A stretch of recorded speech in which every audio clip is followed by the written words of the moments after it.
wala ɲuman dɔn foli be kurakuraya k'a lase aw ma fo yan fɔ aw sigiyɔrɔ la an balima bamanankan Mali kɔnɔ ani Mali kɔ kan an b'a jira aw la ka fɔ ni bamanankan kunnafoni wagati selen wala bɛna kɛ minnu kɔnɔ kuma la aw ye Mali kɔnɔ ani a kɔkan kibaruya olu de don an b'a fɔ ko ne kuma aw danga na kunnafoni daminɛ an b'a jira aw la k'a fɔ ko fɛn min ye Mali jamana gouvernement ɲɛma a ye kunnafoni di kɛnɛ dɔ sigi sen kan ka kɛɲɛ ni jamana bɛ lahala min na i n'a fɔ an bɛ donni min na i ko bi min sen fɛ minisiri ɲɛma da sera fɛn caman ma kɛrɛnkɛrɛnnenya na a ye tasi bila kɛ ka ɲɛsin a balimakɛ ma ni o de ye général du corps d'armée Sadio Kamara ye ala ka hinɛ a la bonyamasegin foliw kɛrɛnkɛrɛnna minisiri ɲɛma fɛ fana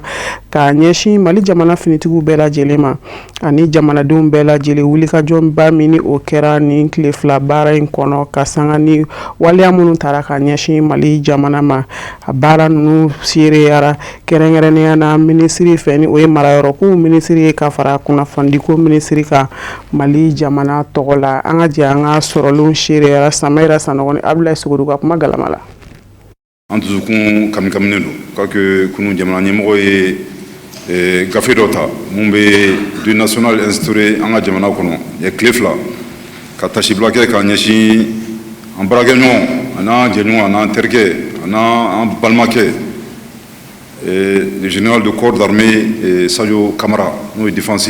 ministre de la défense ani ancien combattant ala ka kalifa minɛ a la an bɛ dugawu kɛ ale mun ni tora la ani mɔgɔ wɛrɛ mun ni tora incident terroriste mun kɛra le 25 avril ala k'u dayɔrɔ sumaya ala ka yafa k'u ma o y'an kɔn kiti min na ala k'a nɔgɔya o ye an bɛɛ bɛna jɛ kiti min na don dɔ ala k'a nɔgɔya an bɛɛ lajɛlen o tɛmɛlen kɔ minnu joginna nin incident ninnu senfɛ an bɛ ala deli ala k'a nɔgɔya tɔɔrɔ min b'u kan ala k'a tɔɔrɔ dɔgɔya an bɛɛ miiri b'a la le 25 avril donc samedi tɛmɛlen fajiri bɛ siri tuma min na ak jatigɛ walew u ye kojugu ta ka ɲɛsin an ka jamana ma incident kɛra fan caman na Kati b'o la région b'o la Kidal b'o la Gawo b'o la yɔrɔ damadɔ b'a la n'a jateminɛ c'est que incident mun a kɛra cogo min na ka incident terrorisme ka bɛɛ kɛ ɲɔgɔn fɛ ani a kɛra ni fanga mun ye o b'a jira k'a fɔ n'i ko terrorisme kelen tɛ se k'o kɛ ni mɔgɔ t'a kɔfɛ donc mɔgɔ minnu b'a kɔfɛ an tɛ sɛgɛn k'o fɔli la terrorisme a bɛ k'an ka jamana kɔnɔ cogo min na terrorisme kelen tɛ se mɔgɔ de bɛ u jukɔrɔma tintin pour que nin kojugu nin bɛ se ka don an ka jamana kɔnɔ cogo min na u ka laɲini kun ye mun ye laɲini kun ye k'an jatigɛ ou bien k'a fɔ k'u b'an papa mais ala barika la k'a kɛ bi bi in na an ma siran mɔgɔ si tɛ papa wa ni ala sɔnna ma an tɛna siran c'est fɛn kelen b'an bolo an ka jamana an tɛna taa yɔrɔ si fɛ o ni ka siga don an yɛrɛ dama ni ɲɔgɔn cɛ bɛn ni keleya ka gɛlɛya don an ka jamana kɔnɔ la donc ni ala sɔnna vraiment o fana tɛna latigɛ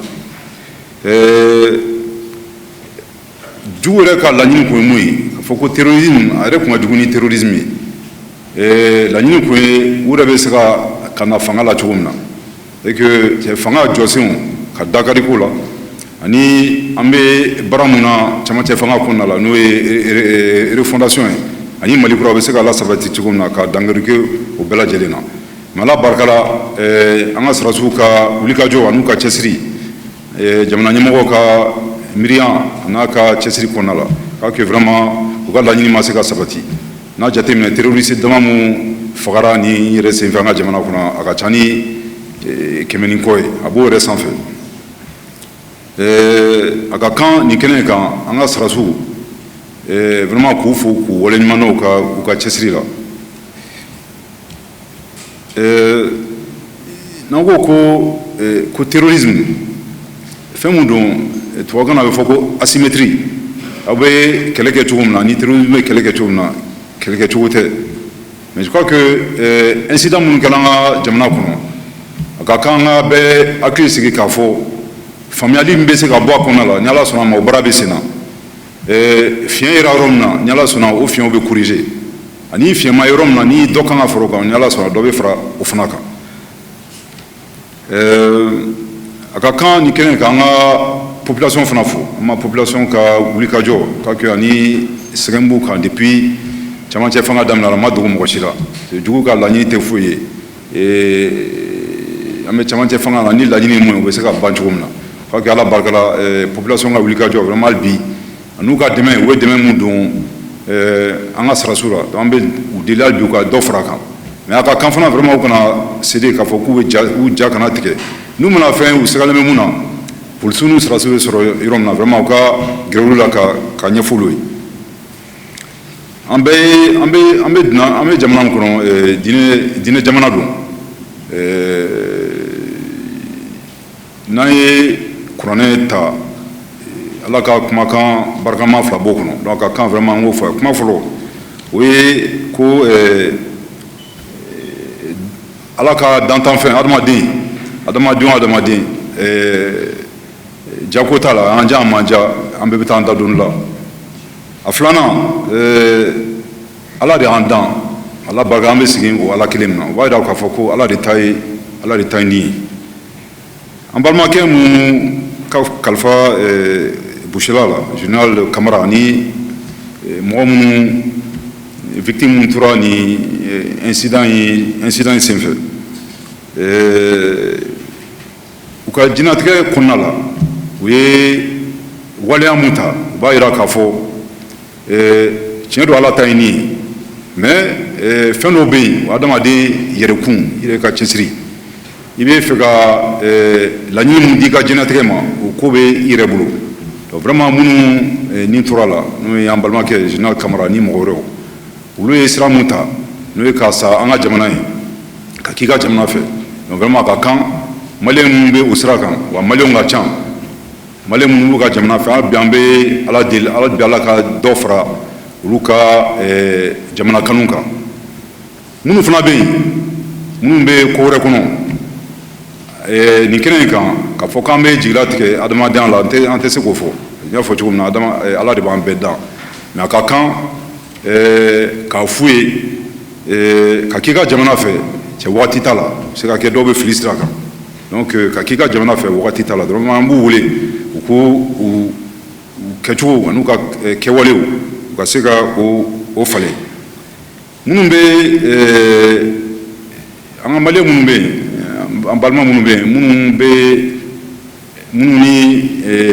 dugukɔrɔw bɛ baara kɛ ɲɔgɔn fɛ ka se ka insécurité propager an ka jamana la u yɛrɛ k'u yɛrɛ ɲininka n'o y'a sɔrɔ minnu bɛ k'u dɛmɛ ka terrorisme o projet k'o kɛ an ka jamana kɔnɔ n'o y'a sɔrɔ hɛrɛ min b'a la u yɛrɛ k'u yɛrɛ ɲininka munna o tigiw u t'a k'u yɛrɛ fɛ yen. kunnafoni nasira wɛrɛw fɛ i n'a fɔ aw bɛɛ lajɛlen b'a kalama cogoya min na fɛn min ye mali jamanaden kolo kunbaba dɔ ale sumayara ni o ye général de corps d'armée Sadio Kamara ye min ni a bɛ ka ko kasi jamana fantan ani 4 bɛɛ lajɛlen kɔnɔ o de kadara kɔnɔ walasa ka se ka bonyamasegin kɛ a ye mali jamana ɲɛmaaw ye tile 2 ta sibila kɛ a ka sanga hukumu kɔnɔna na o senfɛ an ka ɲininikɛla Alhamidu Badini a sɔ gɛrɛla an balima kunnafondila dɔ la ni ka u ka dakuruɲɛ 2 sɔrɔ an ka jan ɲamadali kɛ u kan. A ye n ka don kuma la fɔlɔ n bɛ aw yɛrɛ fo ka wuli ka jɔ la k'aw fo sabula nin ko baara fanba bɛ aw de bolo bi aw min ye donkibaru tigilamɔgɔw ye filanan o ye ka tasibila ta ka ɲɛsin bamatɔ yɛrɛ ma tasibila ta ka ɲɛsin a ka denbaya bɛɛ lajɛlen ma tasibila ta ka ɲɛsin an ka jamana marabaaw yɛrɛ ma matanya ni ale an ka général de corps d'armée Sadio Kamara ala ka hinɛ ka dayɔrɔ sumaya mɔgɔ min don tariku betona tɔgɔ ye sabula layidu kan min bɛ taa finitigilaka fɛ o de ye k'i kilen jamana ye ka sa jamana ye an bɛ se k'a fɔ bi maa min don layidu kan a y'a timɛ ala ka a dayɔrɔ nɛma ani maa o maa n'u tɛna ala k'u bɛɛ lajɛlen dayɔrɔ nɛma ayiwa an y'a ye k'a fɔ jamana ɲɛmaaw y'a ɲini k'a fɔ an ka se ka tasibila ta ka ɲɛsin jamana yɛrɛ bɛ taabolo min kan bi tile damadɔ kɔnɔna la jamanaden bɛɛ kan ka tugu o taasiraw kɔ sabula a baara min bɛ kɛ a bɛ kɛ anw de kama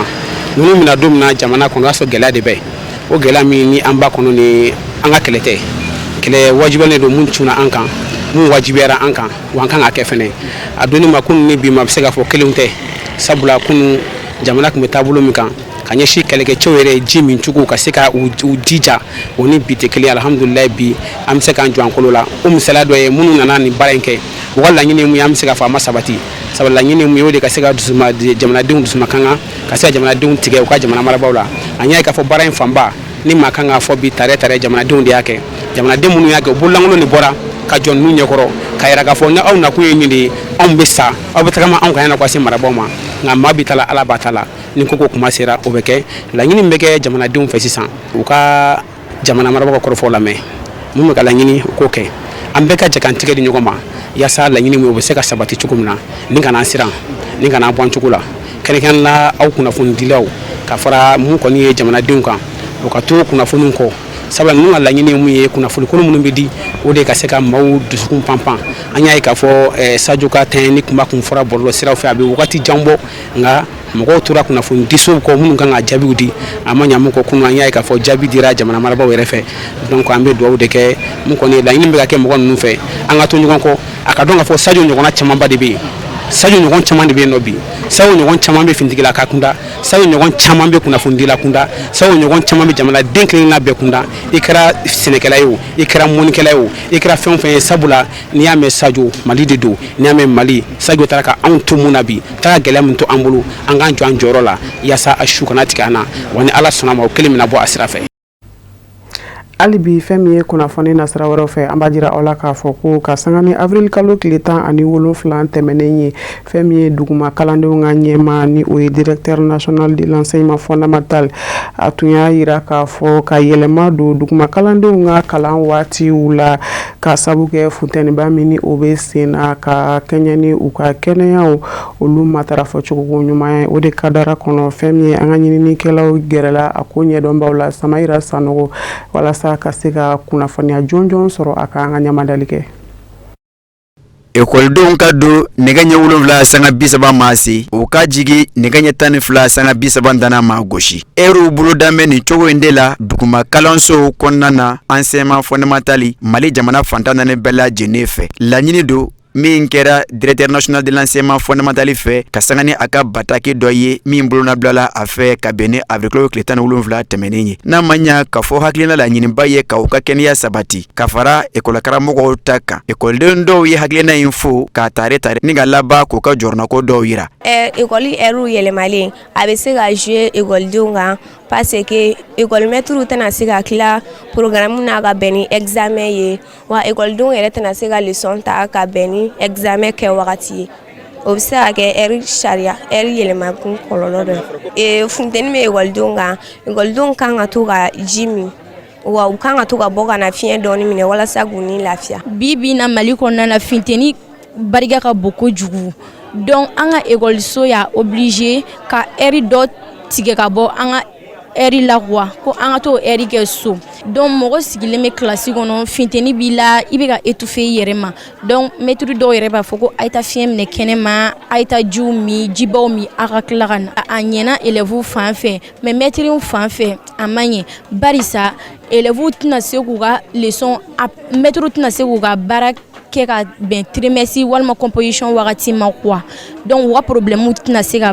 bɛn n'o wagati ye élèves kɔni fan fɛ olu bolo a ɲɛna kalankaramɔgɔw yɔrɔ hakilina kan ka fo baw ni waati laban in na lawurata funteni de b'a la ka bɔ ka sanga ni tile fariya ye n'o kɛra bɛɛ a lawaleyali olu bolo a bɛ se ka kɛ sababu ka kalandenw ni kalankaramɔgɔw yɛrɛ tanga ka kisi funteni kɔlɔlɔ ma wagati ko yɛlɛma de bɛ sen na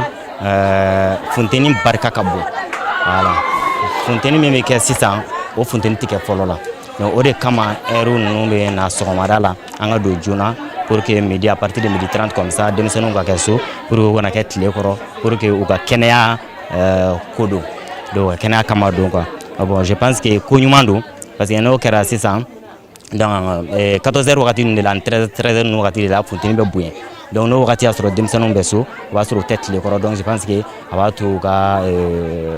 kɛnɛya bɛ kɔlɔsi quoi donc ne hakili la kɔni impact min b'a la min a bɛ se ka ko min kɛ o de ye ko ɲuman ye quoi a nana tumana waati min na san laban kemeriw bɛ labɛnw na baw olu kan ka daminɛ dɔɔni ekɔlisotigi dɔw ye a yira k'a fɔ kalandenw donnen 7h30 ka jigin midi 30 a dɔw la kɔlɔlɔ bɛ se ka sɔrɔ a la kalan bolodacogo a baaraw kɛcogoya ɲumanw na min bɛ tali kɛ programme scolaire la an ka programme tɛ se ka ban ka da don bilalenw ni fɛnw kan bon ni fɔra ko an ka wulafɛlaw bila a bɛ jouer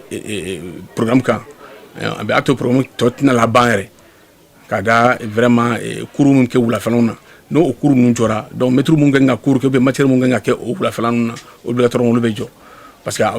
dingɛ tɛ se ka geren ka bɔ midi la ka taa midi 30 la a dingɛ tɛ se ka geren o la fiyewu walima ka bɔ 7h30 la ka taa midi 30 la o tɛ se ka geren o la fiyewu donc obligatoirement a bɛ jouer an ka programme kan jamana ye fɛɛrɛ min ta an bɛ to o de kɔ n'o ye ka don midi 30 ye 7h30 ye ka jigin midi 30 an bɛ o to o sariya de kɔ ka kɛ min fɔra n'o ye fundɛni ko yɛrɛ ye denmisɛnninw ta fan fɛ ani karamɔgɔ yɛrɛ ta fan fɛ na an bɛ to des gens kɔni kɔ ka kɛ se mana kɛ min ye o bɛ kɛ mais programme banko kuma kɔni o bɛ ka gɛlɛn dɔɔnin. Waati kelen kɔnɔna na ekɔli koɲɛbaa dɔw fana y'a yira k'a fɔ hakilina in nana a natuma na bawo funteni baraka ka bon kosɛbɛ wa jamana ɲɛmaaw bɛ fo ka sanga ni o ka ni hakilina in ye ni ka nɔfɛtugu kɛ k'a yira k'a fɔ olu bolo baasi man ka yaala. Rôle falen fana ye mun ye a tɛ c'est-à-dire dekun lase denmisɛnninw ma par contre a bɛ denmisɛnninw arranger de parce que u ka bɔ ka taa so ka tila ka segin ka na tile kɔrɔ tuguni i b'a ye dɔw yɛrɛ bɛna kunkolodimi b'u minɛ u tɛ se ka kalan kɛ ka ɲɛ mais n'u tora ekɔliso la déjà ka ban ka cours continuer jusqu'à midi 30 u bɛ taa so dekunba t'a la kosɛbɛ donc c'est pour dire que minnu fana y'a décision ta u b'a domaine kɔnɔ u b'a dɔn fɛn min b'a la et puis a wagati tara a décision tara wagati min na o y'a sɔrɔ programme yɛrɛ fana avancé la jusqu'à 70% déjà donc tɔ ninnu an bɛ phase de révision de la minnu bɛ classe d'examen la minnu bɛ classe de passage fana la u bɛ ka composition ni trimestre de préparer. Hakilila tigɛlen k'a yira k'a fɔ nin ko in lawaleyalen kɔlɔlɔ foyi tɛ sɔrɔ a la kalansow kɔnɔna na fo ka se kalan kɛcogoya ɲumanw ma madama san laban kinbiriw labɛn cogow ma Bangoni centre d'animation pédagogique o ɲɛmaaba a ye a yira k'a fɔ kɛwale in lawaleya mɛn ale ka kalanyɔrɔw bɛɛ lajɛlen kɔnɔna na. Directeur national ka lettre nana ka n'a sɔrɔ mɔgɔw perese no ka lettre kɔnɔ donc lettre nana dɔrɔn a appliquer la donc mɔgɔw sigilen no ka ko min kɔnɔ n'i y'o sɔrɔ i bɛ mun kɔnɔ i b'a appliquer dɔrɔn donc a bɛ ka min f'i ɲɛna a lettre bɛ kan ka labaara a bɛ kan ka labaara yɛrɛ de an bɛ baara daminɛ 7h30 midi 30 bɛɛ bɛ taa so i y'a faamuya donc baara in kɛcogo ka ɲi a bɛ ka kɛ fan bɛɛ wa mɔgɔw bɛ jɔrɔla ko dɔ bɛ mɔgɔw la n'o ye k'a fɔ yalima est-ce que n'a kɛra o kɛcogo la programme bɛna se ka ban wa an bɛ avril de la a ka dɔn k'a fɔ tiɲɛ don san daminɛna retard la mais le fait que même san daminɛna retard la o y'a to an ye labɛn caman bila sen kan min b'a to an ye rattrapage caman kɛ an ye session de rattrapage caman kɛ min b'a to an bɛ se ka taa ɲɛfɛ o session de rattrapage an bɛ se k'a fɔ a y'a to an sera ka caman yɛrɛ kɛ ɲinan an bɛ niveau min na bi an ye caman kɛ ɲinan ka tɛmɛ san tɔw kan donc c'est pour te dire que matière dɔw bɛ yen yɛrɛ kalanbolo dɔw bɛ yen olu banna parce que en kan ka 3e trimestre kɛ 9e na le 6 mai le 6 le 7 et le 8 donc o matière caman bɛ olu ta banna olu ka hakɛw dɔ bɔr'o la pour que u ka continuer ni révision ni exercice ye k'o fara matière kan n'est-ce pas minnu tɔɔni bɛ minnu na walasa u bɛɛ ka se ka ban ka bɛn le 6 mai ma donc hakilisigi kuma de b'an bolo k'a fɔ aw ɲɛna k'a fɔ baara bɛ ka k'a kɛcogo la wa baara bɛ kɛcogo bɛ ɲɛ inshallah. Ka sanga ni an ka munumunu salo ye an y'an sen jɔ kalanyɔrɔ la an y'a ye k'a fɔ kalandenw bɛ don nɛgɛ kaɲɛ 7 sanga 30 ma se u bɛ bila ka taa so nɛgɛ kaɲɛ 12 sanga 30 dana ma gosi. Ama kunda Bangoni Janganebugu kan an fa ka so Seyidi Sherif Ousmane Madan Aidara fɛn Islamia Dɛmɛtɔn Ansar Comité a bolo fara ka bɔ Sirakɔrɔ kɔkɔ o bisimilara Sheku Badara fɛ Bangoni Janganebugu la Abdul Karim Sako a bɛna ɲɛfɔli kɛ sɔrɔlenw kan. An karamɔgɔ denkɛ Seydi Badara Haliyu Haidara ale de ye ni comité maaw bisimila n'o ye Sirakɔrɔ kɔkɔ comité membre ye u ka délégation nana kana u ɲɛda an karamɔgɔ na ka denbaya kan Bankoni na kana foli kɛ karamɔgɔ la ni ka dugawu ɲini a fɛ ka laban ka dugawu kɛ a ye u y'a yira u ka kɔrɔfɔliw la k'a fɔ u ka comité a ye terrain sɔrɔ min ni u nana o bonyada karamɔgɔ kan ni ka dugawu ɲini a fɛ cogo min na u bɛ se ka terrain jɔ ka kɛ kalanyɔrɔ ye u bisimilala an karamɔgɔ denkɛ fɛ bonya ani nisɔndiya kɔnɔna na u nana kɛrɛnkɛrɛnnenya ma kana dugawu ɲini karamɔgɔ n'a ka denbaya fɛ o baaraw kɔni kɛra nisɔndiya ni farifoni kɔnɔ u n'an karamɔgɔ denkɛ ni ɲɔgɔn cɛ. Ala sɔnna an ye dugukolo sɔrɔ an nana dugawu ɲini karamɔgɔ ka dugawu kɛ an ye walasa an bɛ se ka kalanso in jɔ cogo min na yanni san wɛrɛ ta jɔ kuma cɛ ka yɛlɛma an kɔnɔ o ye an nakun belebeleba dɔ ye o kɔfɛ musow ka foli ko ka na dugawu ɲini u fana ye u ka baarako cɛw ka baarako ani denw ka kalanko ani an yɛrɛ ka suguko an ka jamana Ala ka basigi Ala ka jamana in kolo suma an y'a kanu ka na an sen jɔ sirifila duba kɔnɔ bi n'ala sɔnna ka dugawu ɲini an karamɔgɔw fɛ ka tila ka dugawu kɛ u ye ka deli ala fɛ si ni kɛnɛ labanko ɲuman bɛ ala bolo ala bɛ se ka nɔgɔya an n'u ye cogo min na ale ala bɛ se ka an ka komite dɛmɛ cogo min na ni ala sɔnna na kun bɛ an na komite kɔkɔ la sirifila min siri b'a la yan nɔ ni ala sɔnna o de don inshallah yarabi diinɛ tɛ taa ni nafolo min tɛ ala k'o nɔgɔya an ye a tɛ taa ni kɛnɛ min tɛ ala k'o nɔgɔya an ye. An nana sirifila kana dugawu ɲini kɛ ka tila kana jara belebeleba kɛ an ka sirifukɛ n'a ka denbaya ye ka dugawu ɲini fɛ ka dugawu k'u ye o de ye an nakun ye wa an bɛ layidu kurakura toujours k'a ɲini ala fɛ an bɛ ala n'a ka mɛlɛkɛw k'an seere k'an silamɛ jamaliw k'an seere n'an ye nin du nin denbaya a n'a karamɔgɔ a n'a ka denbaya janfa ala ni kuranɛ k'an ta tiɲɛ. Fɛn min ye Seydi Badara Halidu Aidara ye ni ale de ye komite maa ninnu bisimila ka bɔ sirakɔrɔ kɔkɔ an karamɔgɔ tɔgɔ la a ye foli kɛ ka ɲɛsin u ma u ye kanu min ta ka ɲɛsin an karamɔgɔ n'a ka denbaya ma ni ka laban ka dugawu kɛ u ye karamɔgɔ tɔgɔ la wa a bɛ dugawu ɲini u fɛnɛ fɛ hali bi dantigɛliw kɔfɛ a ye kɛnɛ in kuncɛ ni baya layiru wɔɔrɔ tali ye. Ma janti anw fɛ an bɛ aw de fo aw minnu y'a ka baaraw bila ka bɔ fo sirakɔrɔ ni yɔrɔ jan in na ani k'a ka ciw to yen ka na fara ɲɔgɔn kan k'a bɛna aw ɲɛ da Seku Usumani Amudalayi Aidara ka denbaya kan aw sara bɛ ala de bolo an bɛ dugawu kɛ aw ye nka Aidara ko n'an sera yan ko ka dugawu ɲini aw fɛ ka kɛ karamɔgɔ ye a bɛ taama sira min kan ani ka kɛ karamɔgɔ ye ale yɛrɛ hami ye min ye ni jamana in ye ani ansaruw ye ani silamɛw ye ani Aidara yɛrɛ mago bɛ min na n'a ka denbaya ye o ko dugawu ɲini aw fɛ n'a y'a kɛ ala bɛ sɔn parce que nin sira in tɛ foyi ye fo n'a kɛra ala ko sira dama ye n'a yiru y'aw nacogo lajɛ k'a lajɛ a ka baaraw bila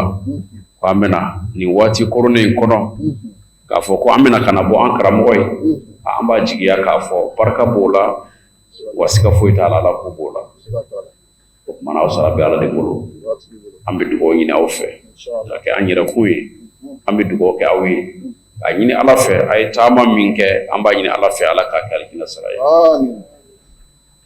nin sigi ɲɔgɔnna caman bɛ ala bolo an b'a ɲini ala fɛ ala k'a jira an na hɛrɛ la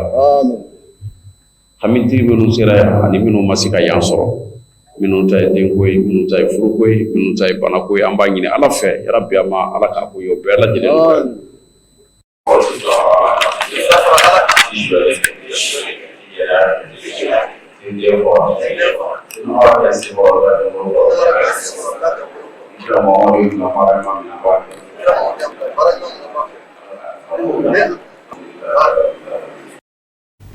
ala ka nin dugawu minɛ an bɛɛ lajɛlen o de fana b'an sɛnsɛn ka taa diɲɛ fan wɛrɛ kunnafoni sɔrɔlen kan Musa Fɔnba ale k'a ɲininenw don.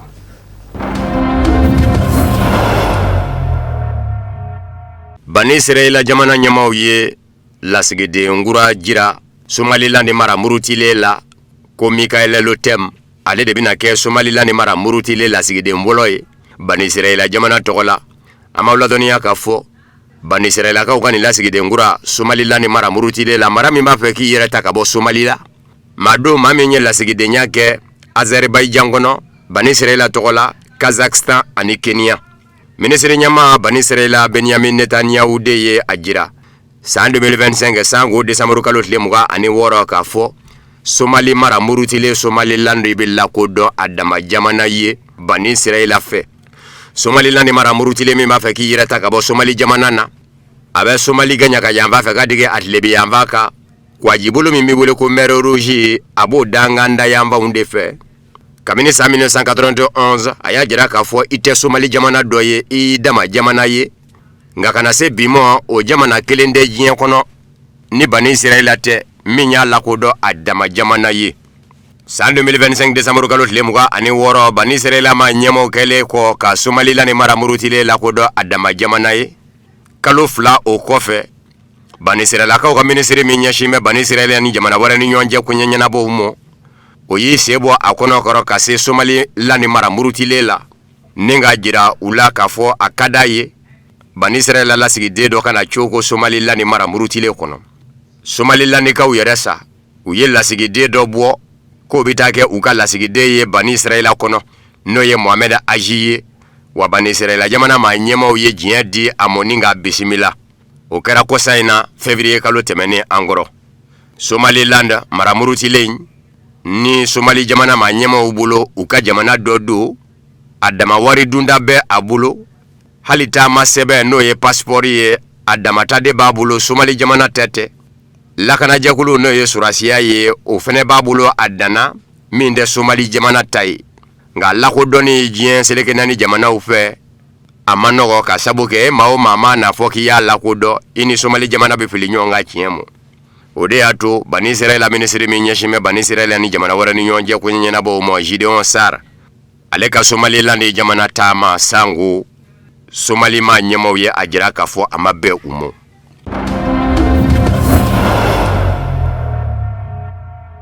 Hezbollah n'o ye diinɛ bolofara ye min bɛ Liban jamana kɔnɔ a kɛmɛ ka mugu ni kisɛ banamini ani Bani Israel cɛ a ma ɲɛmaaw ko u bɛ a ɲini Liban fanga fɛ u ka segin u kɔ ka Hezbollah kɛlɛbolo bali maramafɛn tali la walikele k'a fɔ ko maramafɛn min bɛ Hezbollah bolo ko fɔ k'o diyagoya ndaraki Hezbollah la ko Liban fanga ka segin a kɔ kɔrɔfɔ mɛna ka bɔ Hezbollah yɛrɛ a ɲɛmaaba de da ni o ye Sheikh Naim Qassem ye a ye min sɛbɛn ka bila bɔlɔlɔ na sira fɛ n'o ye telegramu kana ye a ko a b'a ɲini Liban fanga fɛ a k'i janto jamanadenw ka ɲɛtaa la ni ka segin a dalaka kan k'a bɔ a mɔ a ye dalaka min da marsikalo tile fila ni kumasuli ko don k'a fɔ Hezbollah kɛlɛcɛw ko u ka maramafɛn ka minɛ u la ko Liban fanga ka segin a kɔ a ko Liban fanga a b'a ɲini u fɛ u ka segin ka fɔ kɛ ni Hezbollah ye o de ɲɔgɔnna tɛ bɛɛ ka jɛ k'i kɔ a da Bani Israel ni Ameriki kɔ a la olu minnu kalen ka don ko fɔ u ka Liban jamana kɛ u sago ye Hezbollah ɲɛmaaba Sheikh Naim Qassem a ko bi Bani Israel bɛ kɛlɛ o kɛlɛ la Ameriki jamana de bɛ a kɔkɔrɔ an b'a dɔnya k'a fɔ marsikalo tile la tɛmɛnen Liban jamana ɲɛmaaw ye a ɲini Hezbollah fɛ Liban u ka maramafɛn bila Liban fantan naani bɛɛ lajɛlen la Liban jamana minisiri ɲɛmaa Nawaf Salam a ka b'a ɲini Hezbollah fɛ diinɛ bolofara Shia a k'a ka maramafɛnw lasegin Liban surasiya mɔ ni k'i ta kɛ politiki baara ye ka sanga ni Liban jamana sariya sunba ka fɔ ye politiki nasara labaara cogo la hakilina in dara Liban fanga fɛ ka sabu kɛ Liban Hezbollah kun gɛn ko mɛ k'i banamini ani Bani Israel cɛ ni ka kɛlɛ bi Bani Israel gaɲa ka yanfa kan o kɛra sababu ye Bani Israel fɛnɛ ka Liban jamana da don Hezbollah nɔfɛ o kuma kelen la a jiramɛ k'a fɔ dimanche ka dugu jɛ ntɛnɛ in na Bani Israel kɛlɛcɛw ye maa 17 de fa Liban jamana kɔnɔ ni ka maa 30 ɲɔgɔn na jogi a barata mugu mankan dali ko kuma bɛ senna Bani Israel ni Hezbollah cɛ kabini avril kalo tile 17 ni tɛgɛnɔbila kɛra bɛnkan sɛbɛn la Bani Israel lasigiden ni Liban jamana lasigiden cɛ Ameriki jamana minisiriso la minisiriso min ɲɛsin bɛ Ameriki ni jamana wɛrɛ ni ɲɔgɔn cɛ ko ɲɛnabɔw ma an b'aw ladɔnniya k'a fɔ kabini Bani Israel jamana ye Liban jamana da don Liban jamana de maa 2,509 ɲɔgɔnna de bɔnɛna a nin na ni ka maa 7,755 bɛɛ jogi Bani Israel minisiriso min ɲɛsin bɛ jamana kɔnɔna koɲɛw ɲɛnabɔli ma o y'a jira k'a fɔ u ka bɔnɛ kɛra sababu ye ka Liban jamana de caman kɛ k'a sigiyɔrɔ bila dimanche nabati ye fanfɛlaw la ni ka t'u yɛrɛ dogo mara wɛrɛ la.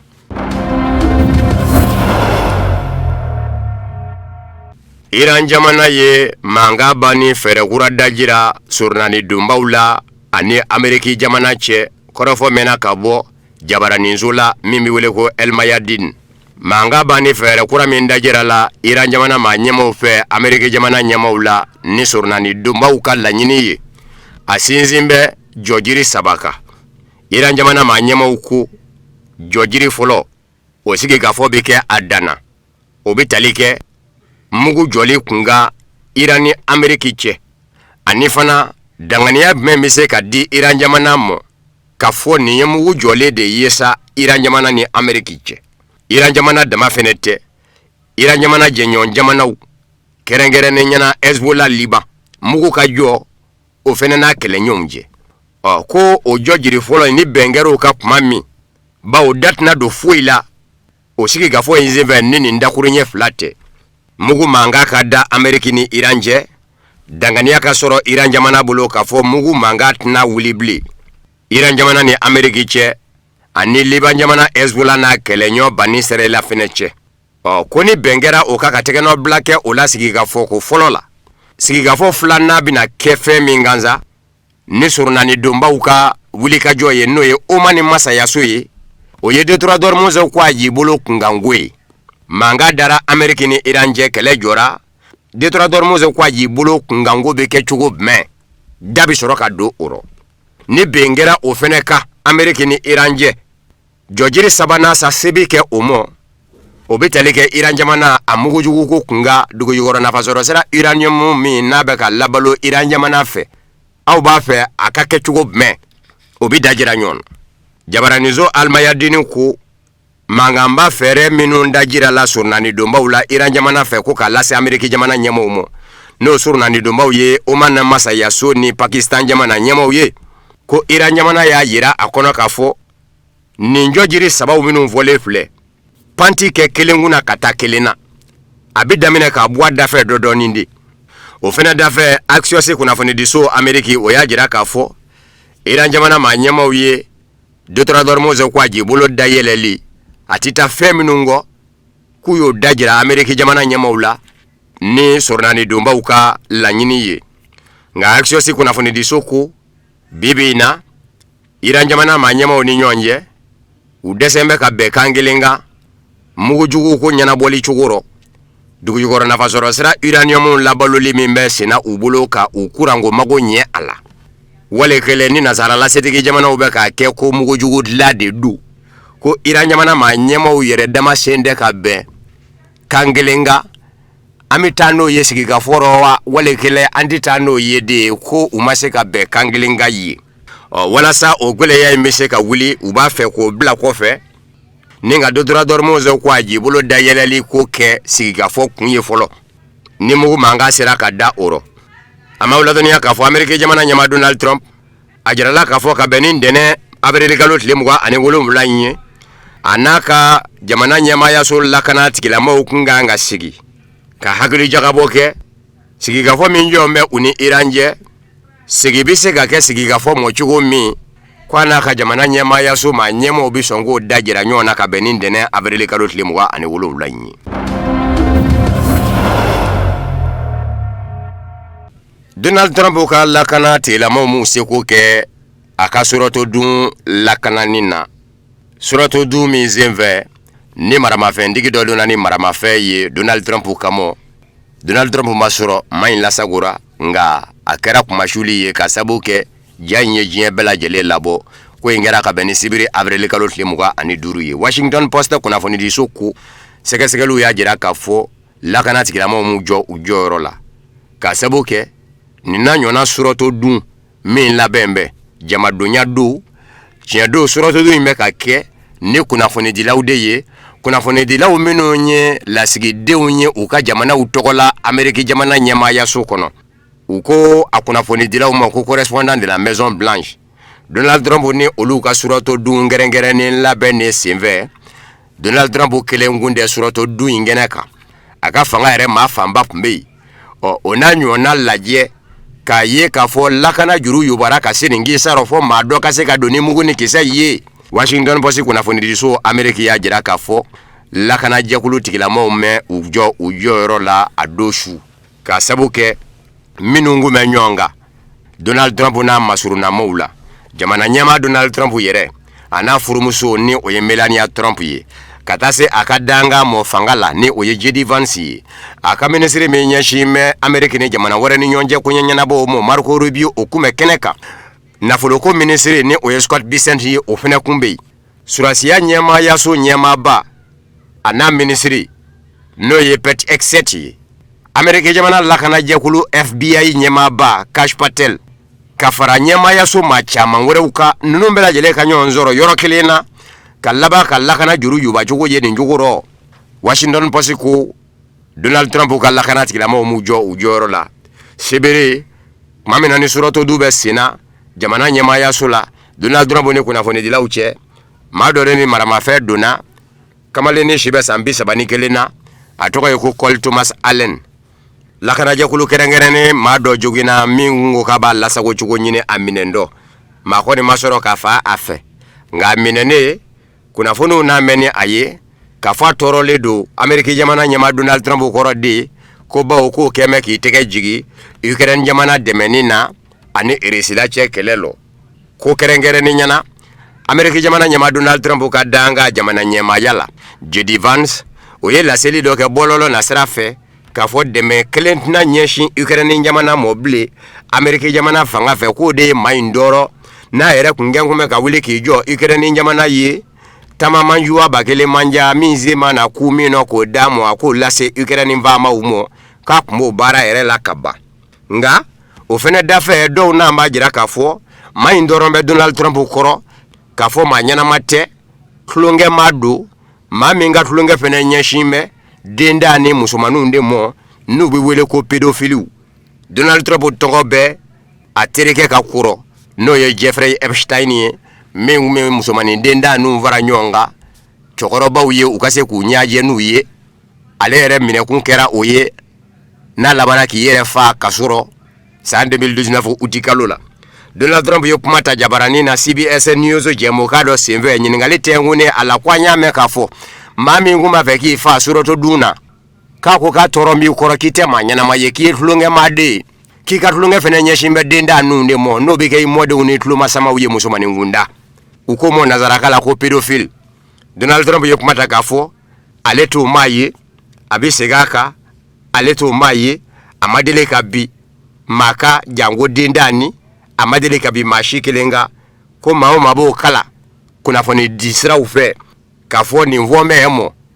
maa in fɛ min kun b'a fɛ ka dankari a nin na ko kumasuli ko don k'ale tɛ nin si ye a y'o de lase jabaraniso la. An bɛ aw fo ka waleɲuman dɔ ka jira aw la k'a fɔ ko nin bɛ dansigi bi bamanankan kunnafoni sɔrɔli na minnu labɛnna kunnafoni diso ɲɛmaayaso fɛ ka bɛn ni nin kuma in ye aw ni ce a ka ɲamadalo la a k'an bɛn don wɛrɛ nataw ni Ala m'an ka jɔnya jɔ an na.